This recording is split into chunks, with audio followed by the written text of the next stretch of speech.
আমার এখানে খোল জল দেওয়া রেডি, আর ওইটাতে আমি আবার পরের বার দেবো। এই যে আমি এবার প্রথমে এই শিউলি গাছটায় দেওয়া শুরু করে দিলাম, শিউলি গাছটায় বেশ অনেকটাই দিয়ে দিলাম। এই যে খোল জল দেওয়া হয়ে গেল। এরকমভাবে আমি প্রত্যেকটা গাছে গাছে দিয়ে দেব,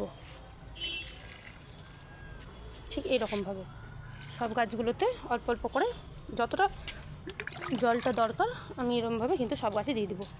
ফার্স্ট লাভ গাছটাতেও দিয়ে দিলাম, নিজে অনেক ফুল এসছে গাছটায়। স্নেক প্ল্যান্টটাতেও দিয়ে দিলাম। এরকমভাবে আরও যে গাছগুলো আছে, এখানে অনেক গাছ আছে, এগুলোতে এখন আমি সব দিয়ে দেব। এই যে এদিকেও গাছ আছে অনেক, এদিকেও গাছ আছে। কুল গাছটাতে প্রচণ্ড পরিমাণে ফুল এসছে, এইখানেও আমি দিয়ে দিলাম। পেয়ারা গাছটাগুলোতেও কিন্তু ফুল এসেছে। এই যে দেখাবো কেমন কি পেয়ারা হয় না হয়। ফুল ধরেছিল শীতের সময় একবার, আবার দেখছি ফুল পুরো ভরে গেছে। এখন দেখা যাক কত দূর কী হয়।